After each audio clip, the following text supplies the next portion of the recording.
Mental Health Monday on Radio City Talk with Mick Coyle.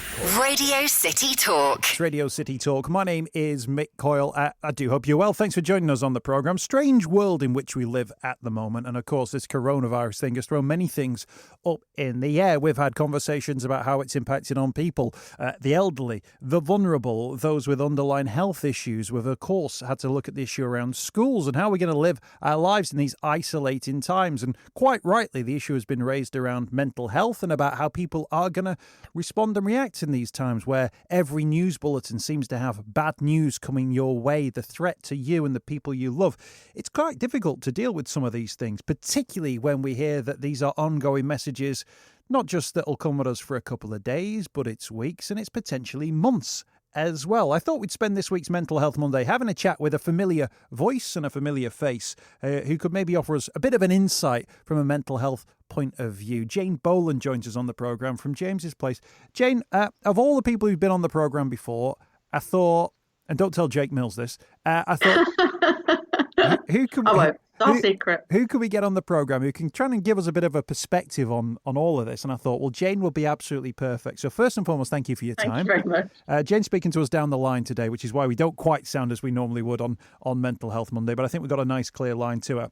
Jane, first and foremost, these are unprecedented times. They feel like unprecedented times, and it's no wonder that will each and every one of us respond to it a little bit differently. Yeah, I mean, it's not like, how did we cope last time we had a pandemic? You know, we don't know. It's all new. It is scary.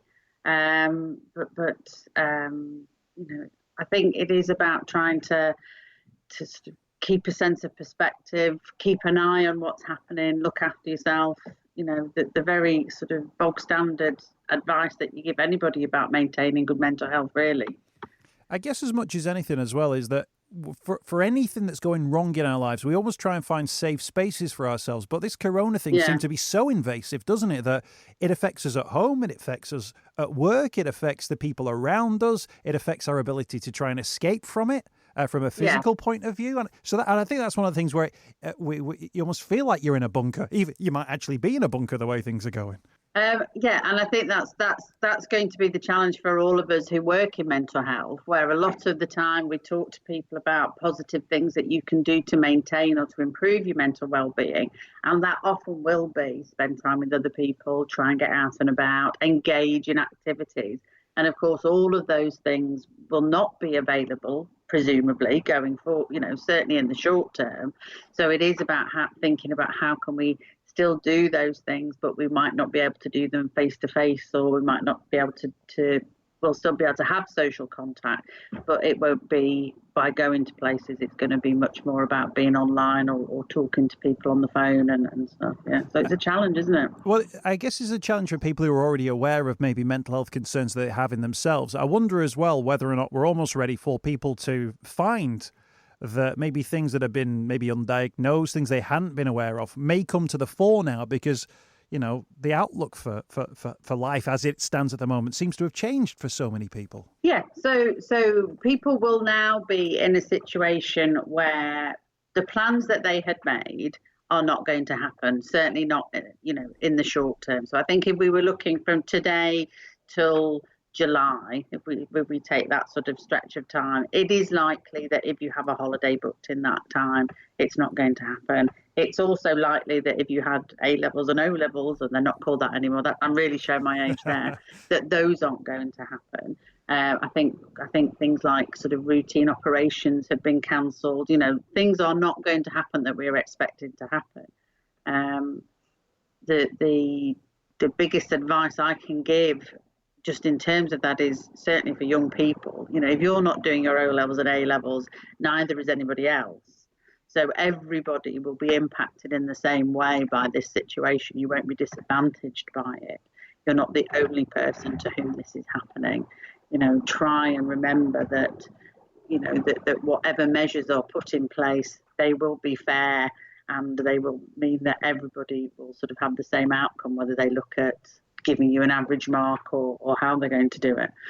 and it's the same with sort of routine operations. There's not some people having them and some people aren't. They're just going to stop them to focus on looking after people who are going to be poorly with this virus.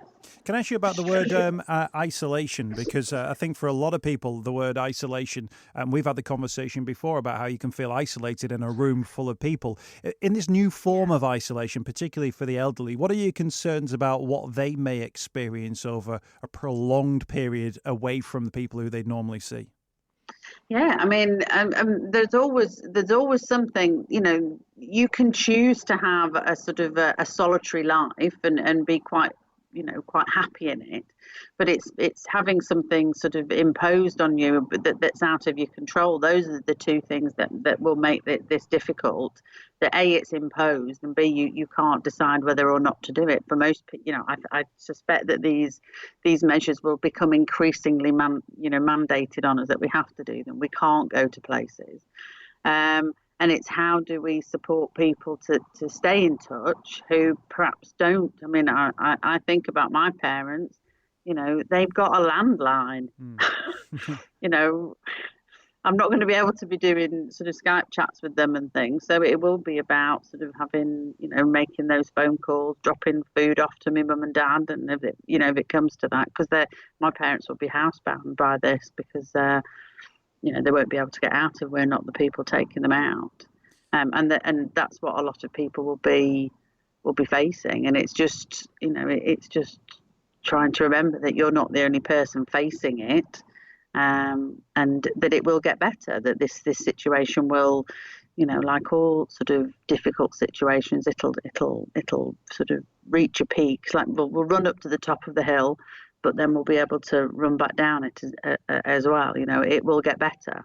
I think sometimes as well, we sort of jump to conclusions around things like isolation. Many of the conversations, Jane, that I've had about isolation is often that people who feel maybe depressed, stressed, or anxious, they self-isolate themselves. Yeah. Whereas this comes at it from another point of view, is we're going to be self-isolating or isolated, and then how do we respond? It's the cause and the effect have flipped around to a certain extent there. Yeah. So there'll be some people who'll be delighted that they no longer have to go through any kind of, be social or have to make the effort to get out and about and do things. I mean, again, I do think it is worth remembering that, if you were to go back and look at sort of statistics around mental health problems and statistics certainly around suicide, is that these rates go down during times of crisis. People seem to be able to, there's no doubt a long-term impact of going through a war or going through sort of something traumatic, but whilst it's happening, people seem to sort of be able to make the sacrifices, as long as we know that they're in the short term, and almost as long as we know that everybody's in the same boat. There's quite a lot of sort of psychology writing that looks at this. It's not so much that, I'm isolated because I don't have any money. It's like I'm isolated because everybody's isolated because this is happening. And in some ways, it actually gives us a bit of a level playing field, which I know isn't. I'm not trying to be a Pollyanna about it, but I think that people are perhaps more resilient and able to cope with these situations when they know that this is A, not of their own making, and B, that everybody else is in the same boat as well and having to make the same difficult decisions. Is there, from a psychological point of view, Jane, is there something that's built into our brains that allows us to suddenly deal with a change in circumstances? Have we evolved that way, or is there sort of a natural sense that we don't like change and we'd rather things would stay the same, or just from a humanity point of view, have our brains evolved to be able to suddenly go, you know what, everything's different now and you need to crack on? Yeah, we are an incredibly resilient and adaptable species, which has been to both our benefit and to our detriment. In the blink of an eye, in terms of the rest of the planet, we've gone from being a few people wandering around, picking berries and chasing, woolly mammoths to the society that we're in today. That our brains make us the most adaptable species on the planet. We are able to cope with the most incredible hardships. And And we are, I think we are a very adaptable group of people. Yeah, just so people know, Jane and I both grew up in Chorley, so that woolly mammoth reference we've had the heart. We know what it's that was. We've had to come to Liverpool. How's that for adapting? It was a prehistoric reference for the rest of the country, but the woolly mammoths are still very much alive and well running through Chorley as we speak. I was there last week. I saw one just by booths. Jane, in terms of conversations you've had on this one, have you found that different types of people have mentioned their mental health to you as to who normally would? I found that now people are now raising the issue of mental health and going, oh, what about people's mental health in all this? Which made me think, oh, hang on a minute. Those mental health messages that have been coming at people for a number of years now, maybe they've been getting in and that we've got to a new situation. And then some people seem to have been going, yeah, but what about mental health? I'm thinking, well, at least we're having that conversation. Yeah, I mean, it has raised a couple of sort of quite interesting concepts, hasn't it? First of all, people are thinking differently. They're thinking, well, there will be people who could be more impacted by this than perhaps than others, and not just because they're physically. People talk about sort of the being physically vulnerable to this virus, but they're also, people are identifying that people might have another vulnerability which will impact on their ability to cope with all the other measures. So I do think that that's really positive. And people are thinking differently. I think the other thing is what was nobody washing their hands before this happened? Yeah. That worries me, that we had all this excess soap because nobody was washing their hands. So we couldn't move for soap and toilet paper back in the day. It's all changed though. No, absolutely. Can I ask you about the age groups? I've heard a lot of people have conversations around the protection of children through all of this, and I've got young kids myself and they're aware of but we're trying to get them the message about washing their hands kind of anyway. And then there may well be people who are elderly, but they have no memory of anything even like this, that they're not old enough to have lived through the Second World War and the massive disruption that came with that. They'll have lived through different things, but this might be new to them. It can't be great being in your 70s or 80s and suddenly finding that, hey, there's something in life that's new and you've got to adapt to it in the same way that someone in their teens, 20s, 30s, 40s has got to adapt. Yeah, and I think that's going to be the hardest because people who are already maybe getting to a stage in life where they're having to make those changes, where their roles and their abilities are changing, so they're already dealing with that, are suddenly feeling that they're hearing a message that they're almost quite callous conversations that I've heard in the media where it's like, oh, it'll only affect it'll only affect people who are already poorly or who are already very old. It's like, well, we still don't want to lose family members to this virus. So it must be quite a hard thing to hear that somehow you're seen as almost expendable, and then on top of that you're the person being told you've got to completely stop. So, most of us will still be doing some travelling and moving around and going to the shops, but they're being told, no, you've just got to stay indoors.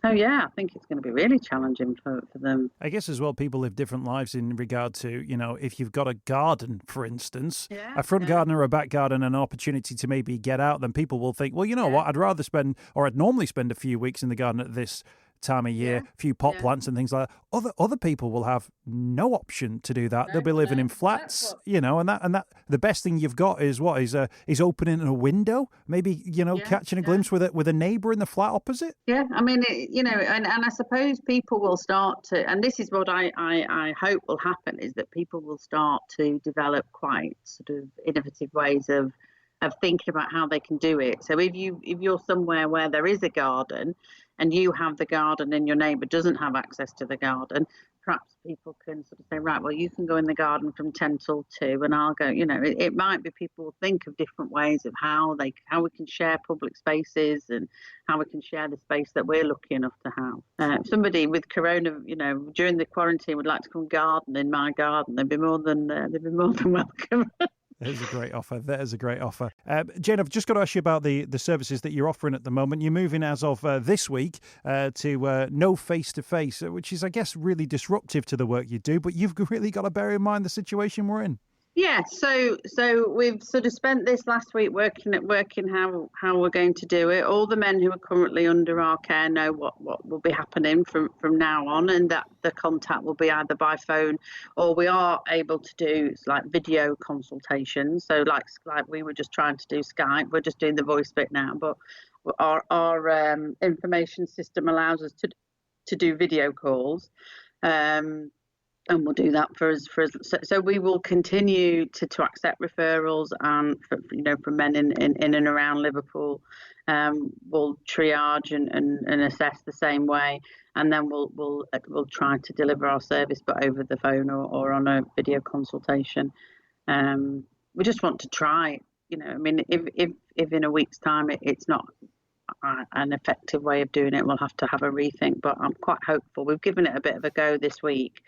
And it seems to be something that people are finding helpful. Absolutely. We just want to continue to be able to deliver our service. Well, I think as much as anything, this idea around conversations about key workers, when you suddenly look at people who are there on the front line, who need to be there on the front line, yours is a great example where, there'll be some people's jobs you could say, well, we can shut up shop for a brief amount of time and reopen. But the intervention and how deep you go with those interventions, I guess it's not something you can say, well, I'll tell you what, come back in 3 or 4 weeks and we'll see if we can pick up where we left off. It's just not possible, I imagine. But it doesn't feel possible. I mean, I suppose that we bear in mind that nowhere else in the country has got a James's place. So other people, but it doesn't feel like it's something that we can do. Our trustees and the charity are committed to this service remaining available to the men of our city, and they want us to continue to do it. So we may still be in the building, but we're not having people coming in and out of the building, and I think most of us are probably going to be delivering the service from home. It's a beautiful building to be self-isolated in, by the way. I must make that point. It might get to the stage where we shut the building, but we've put plans in place that everybody can work from home. Everybody's got phones, everybody's got a laptop, everybody's got access to the internet. We've done all of those things anyway, so that can happen. Yeah, and I'll make the point now that we're doing this over Skype. I can see you on video, absolutely crystal clear. I don't know, it's 1080p, it's HD certainly, but you can't see me as well, and we're supposed to work in the broadcast media. So you guys, technologically, whatever it is you guys are doing at James's place, you've got it working. Yeah, well, we are aware of how important our service is to the men who come here, and there are reasons why we sort of, that this building looks like it does, and why we've made decisions that, we have sort of got a decent IT system that we put in. We're not just winging it with our mobiles and giving it a go. We're a professional outfit, and we're trying to deliver professional service. This is part of it, really. So. No, absolutely, and what a service you offer. In terms of people. And I guess during this time as well, because it feels like everybody's in the bunker and everyone doesn't really know what's going on, I think there'll be many people who will think, well, I can't speak out about a certain issue at the moment, or now's not the right time to raise an issue. And I wonder, maybe that over a period of a couple of days might be okay. But as we stretch into weeks and then months, there's a risk, is there not, that becomes quite dangerous, that people will think, well, I would say something about this, but now's not the right time because it's still all about coronavirus. We've got to maintain those conversations around mental health and allow those conversations to still take place and give them a sense of importance too. Yeah, absolutely. I mean, there are still people, there are lots of things going on that need our attention, but certainly sort of mental health provision is one of them. And, we're congratulating ourselves that we're remembering that people have mental health problems at a time like this, when really it should be given as, it's the impact on people's mental health will probably be as great as the impact on for most of us on their physical health. The anxiety that a lot of people are experiencing, including me, our baseline level of feeling anxious and wound up is all gone up a bit. We're all worried about parents, kids, what's happening.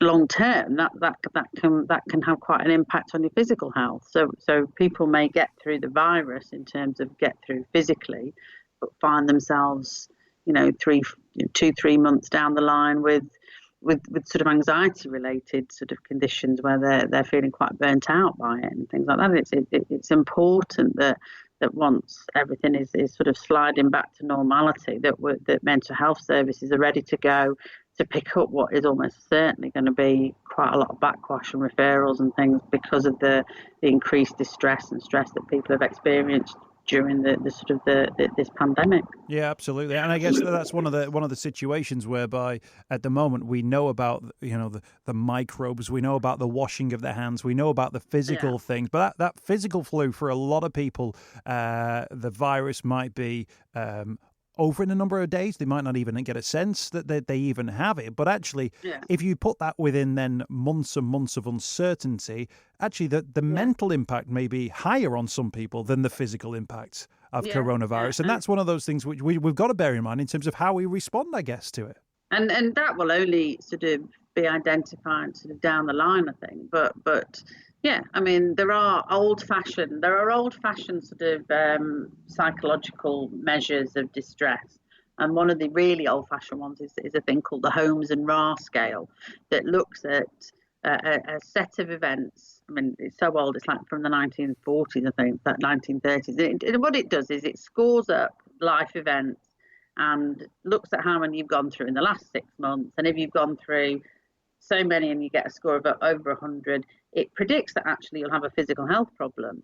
And usually that can be that you'll kind of have a bit of a physical breakdown, that you'll get, you'll have an illness that means you've got to take time off work, like a bad flu or something like that. So and I can't imagine very many things that are going to feel much more stressful than this in terms of that we'll experience in our lifetimes, that kind of everybody experiences. So like the psychological toll it will take on us, and it's why it's so important to sort of to think about what we will do over the next 3 months to maintain our well-being whilst we're going through it.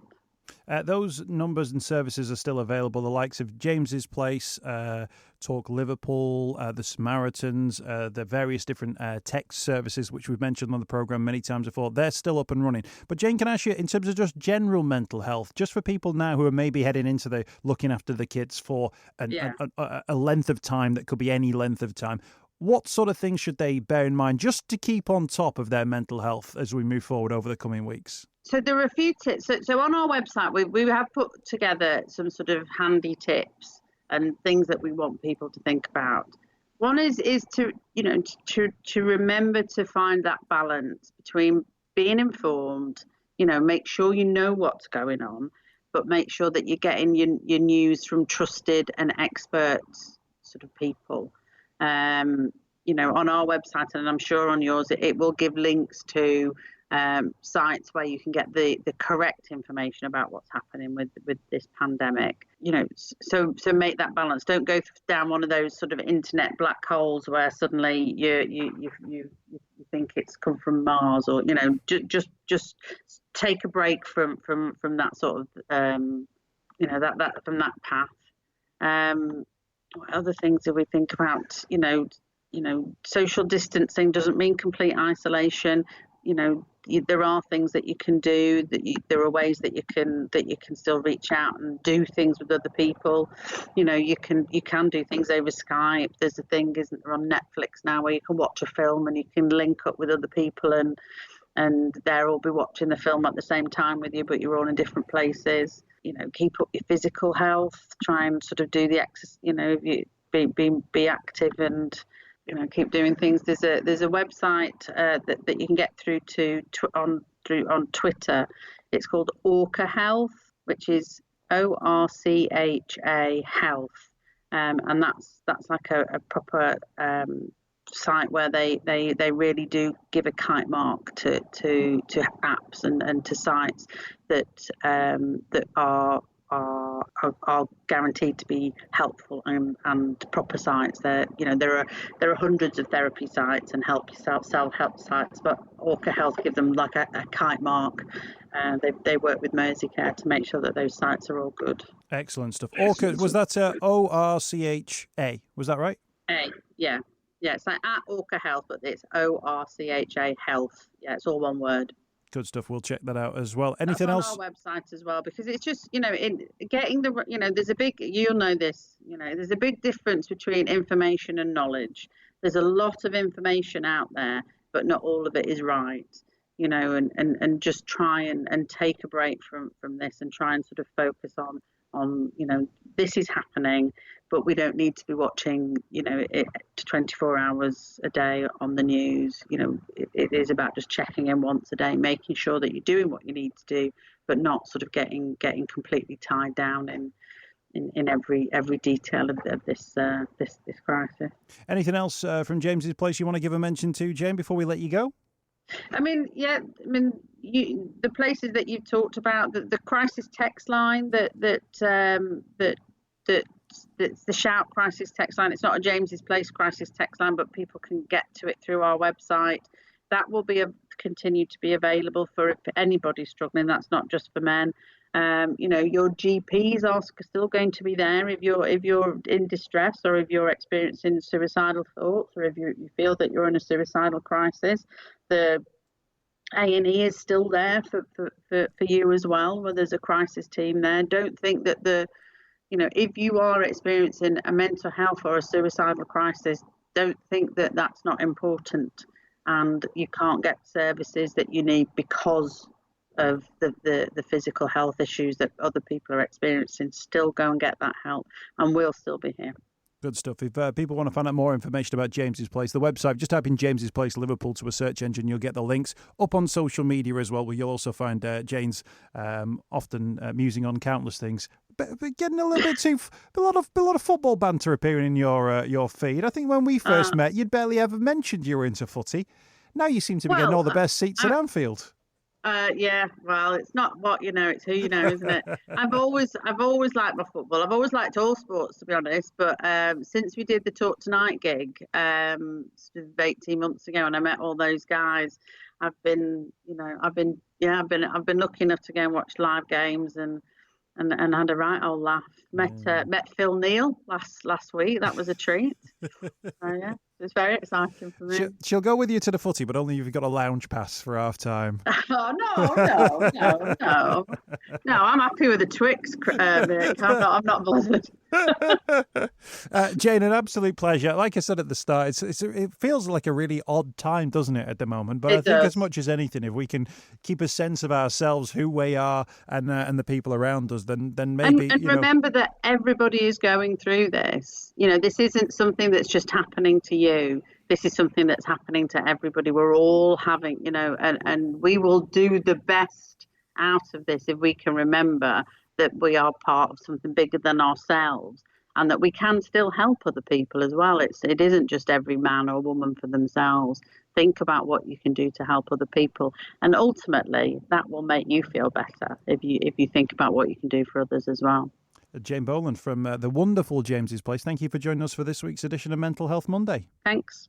That's Jane Boland. Wonderful organisation is James's Place. You can find out more information if you Google James's Place Liverpool. It comes up first and foremost. Social media is right across it. We've got the links up on our social media. And thanks for listening to this week's edition of Mental Health Monday. Don't forget, if you want to find services close to you, you can find them using the Hub of Hope. The app is available now. It'll use the location on your device, or you can head to their website, hubofhope.co.uk.